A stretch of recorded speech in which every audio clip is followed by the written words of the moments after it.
Bonjour et bienvenue à Tiekoro-Bougou, qui est l'une des zones d'intervention de World Vision Mali. Tiekoro-Bougou fait partie de la commune de Kati. Je m'appelle Soumba Koulibaly et je suis en classe de 8e année. Je vais vous présenter avec mes camarades le rapport annuel des activités de World Vision Mali en 2022. À l'école de Tiekoro-Bougou ici, World Vision Mali a construit des salles de classe ainsi qu'une direction. Ils ont aussi construit des toilettes et un château d'eau. À présent, nous allons donner la parole à Monsieur Patrick Danière, qui est le directeur national de World Vision Mali pour ses mots d'introduction. Merci Soumba. World Vision est au Mali depuis 1982. Nous sommes présents dans les régions de Koulikoro, Ségou, Koutiala, Mopti, Gao, Tombouctou, Kayes, Sikasso et le district de Bamako. Notre vision pour chaque enfant, c'est la vie dans toute sa plénitude. Donc Soumba et ses camarades vont maintenant nous parler de ses réalisations. Suivons à présent les réalisations du secteur eau, hygiène et assainissement en 2022.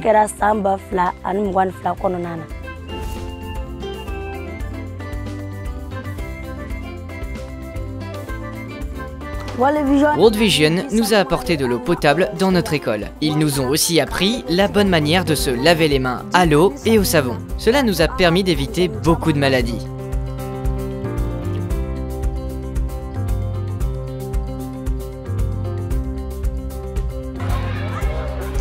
En 2022, World Vision a continué à travailler parmi les communautés pour assurer le paquet intégré WASH qui couvre les infrastructures d'accès à l'eau potable, les infrastructures d'accès à l'assainissement, mais aussi la promotion et l'éducation à l'hygiène. Nous avons cette année célébré notre 2000e forage au niveau de la commune de Tiekoro-Bougou qui était couplé avec le lancement de la phase finale de la couverture universelle des besoins WASH dans le cercle de Kolokani, à travers lequel nous voulons d'ici 2025 assurer que chaque village à Kolokani, chaque école et chaque centre de santé a l'accès à l'eau, à l'hygiène et à l'assainissement. À présent, suivons quelques réalisations du secteur plaidoyer et communication. De nombreuses réalisations ont marqué l'année fiscale 2022 dans le cadre du plaidoyer, de l'engagement externe et de l'influence des politiques, notamment la décision portant création de la task force eau, hygiène, assainissement par le ministère de la Santé. Au niveau local, nous avons adopté l'approche du plaidoyer voix et action citoyenne dans le domaine de la protection de l'enfant sur les pires formes de travail des enfants dans un contexte fragile. Place à présent au secteur parrainage. En 2022, World Vision Mali compte plus de 76 000 enfants parrainés répartis dans 32 programmes. Cette année, nous avons pu réaliser le premier événement Chosen, où nous avons donné l'opportunité à 55 enfants de choisir leur parrain et marraine. À présent, Nastou, un enfant parrainé, va nous dire ce qu'elle pense des réalisations de World Vision. Avant, on était plus de 100 élèves à se partager ces petites toilettes. Mais World Vision nous a construit 3 nouvelles toilettes. Grâce à cela, on évite beaucoup de maladies. Nous lavons régulièrement ces toilettes. Grand merci à World Vision. Suivons ensuite les grandes réalisations du secteur éducation en 2022. Au cours de l'année fiscale 2022, notre objectif en matière d'éducation était d'améliorer le niveau de lecture des enfants à travers notre approche Unlock Literacy ou promotion de la lecture. 438 enseignants ont été formés pour mettre en œuvre cette approche. 101 conseillers pédagogiques ont également été formés pour suivre la mise en œuvre de cette approche. 110 centres de scolarisation accélérée ont été mis en place à travers notre partenaire pour encadrer 250 enfants. Nous sommes à présent au sein d'un groupe d'épargne qui fabrique du savon afin de suivre les réalisations du secteur développement économique. Au cours de l'année fiscale 2022, World Vision avait pour objectif de favoriser l'inclusion financière et sociale à travers le microcrédit et les activités génératrices de revenus. À travers les groupes d'épargne pour la transformation, nous avons pu mettre en place 224 nouveaux groupes, dont le total est de 972. Aussi, environ 23 000 femmes ont pu épargner, accéder au crédit et renforcer leur solidarité à travers le Fonds social. Environ 4 500 femmes ont été formées sur les activités génératrices de revenus, notamment la fabrication du savon, comme peut le témoigner Madame Mariam Keita du groupe Sigida Nyeta. Notre groupe fabrique des savons, de l'eau de javel, du vinaigre et du savon liquide. Nous les remettons ensuite à certains de nos membres pour les vendre au marché. Les petits bénéfices que nous gagnons nous permettent de payer la scolarité de nos enfants, de les soigner quand ils tombent malades et de les nourrir. Place ensuite aux grandes réalisations du secteur santé et nutrition. L'objectif du programme technique santé-nutrition est l'amélioration de l'état de nutrition des enfants de moins de 5 ans. L'année fiscale 2022 a été marquée par un certain nombre de réalisations majeures. L'enrôlement de 2661 enfants au programme de déviance positive foyer de 12 jours, dont le suivi à 3 mois a permis de savoir que 85,5% des enfants ont eu un gain de poids au moins de 900 grammes. Au cours de l'année fiscale, nous avons également distribué 17 510 moustiquaires imprégnés d'insecticides aux enfants et aux communautés vulnérables. Suivons à présent le département foi et développement. Nous avons organisé la retraite spirituelle du personnel et la journée de prière où nous avons eu près de 300 participants, dont 251 staff de World Vision et du RMCR.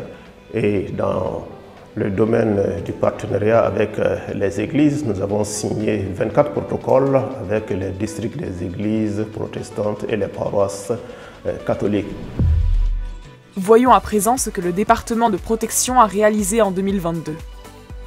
Dans le cadre du renforcement des mécanismes de protection de l'enfant, nous avons renforcé la capacité de 75 membres des comités de protection de l'enfant à travers des ateliers de formation et de sensibilisation sur les mécanismes d'identification, de signalement et de référencement des cas d'incidents de sauvegarde et sur le soutien psychosocial pour identifier et soutenir les enfants en situation de traumatisme. C'est au tour du conseil consultatif. En 2022, nous avons tenu nos réunions trimestrielles de façon régulière. Nous avons effectué une visite de terrain à Kolokani et Kenyebou, laquelle visite nous a permis d'apprécier l'impact des activités de World Vision Mali sur les populations, notamment les enfants les plus vulnérables. Place à présent au département d'acquisition et de gestion des ressources, suivi des finances. En planifiant pour l'année fiscale 2022, World Vision Mali avait prévu des acquisitions de l'ordre de 11 millions de dollars américains. Mais grâce à Dieu, nous avons pu réaliser 56 millions, soit un taux de succès de 544%. Ces excellents résultats nous placent en 9e position au sein de tous les partenariats de World Vision pour ce qui est des bureaux les plus performants dans les acquisitions. Ces excellents résultats ont pu être obtenus grâce à une très bonne collaboration et à une très bonne coordination entre les différentes équipes et les différents départements au sein de World Vision Mali. Plus de 39 millions de dollars, soit 89% du budget mobilisé pour l'année 2022, a été investi pour financer les activités de développement et de réponse humanitaire. World Vision États-Unis reste notre plus grand bureau de soutien avec 43%, suivi du Canada, de Taïwan et de l'Allemagne. Suivons à présent les grandes lignes sur l'assistance humanitaire. Nous avons pu apporter l'assistance alimentaire et nutritionnelle à plus de 556 000 personnes à travers la distribution de coupons alimentaires et de micronutriments pour les femmes enceintes et allaitantes et les enfants. Afin d'améliorer les secteurs de l'éducation, de la protection et de la santé, nos activités se sont principalement concentrées sur la distribution de matériel pédagogique aux écoles, de matériel médical au CESCOM, de kits de dignité pour les filles, de matériel de collecte des ordures, la construction de clôtures d'écoles et de blocs de latrines, est la mise en place de points de lavage des mains. Les interventions de World Vision sont soucieuses du respect des principes humanitaires afin de toucher les personnes les plus vulnérables. Ainsi, dans le cadre de l'assistance alimentaire en partenariat avec le PAM, notre approche intègre le principe de protection transversale dans la mise en œuvre de nos activités. Écoutons à présent les mots du manager des opérations de zone 100 et Coro au sujet de l'ensemble des opérations de World Vision en 2022. L'année fiscale 2022 a été marquée par la réalisation de plusieurs objectifs. Nous pouvons citer entre autres 93 projets de développement de santé et nutrition, d'éducation, de sécurité alimentaire et de protection de l'enfant, ainsi que 11 projets de subvention ont été mis en œuvre au bénéfice des populations du Mali, en particulier les enfants les plus vulnérables, leurs familles et leurs communautés. Je tiens à remercier tous les donateurs pour leur contribution. Je remercie les communautés et le gouvernement du Mali à travers les services techniques de l'État. Je remercie également l'ensemble de nos partenaires pour la bonne collaboration, ainsi que le personnel de World Vision pour son engagement permanent et sa disponibilité. Tous ensemble, nous contribuons à améliorer le bien-être des enfants du Mali. Que Dieu vous bénisse. Aoniche.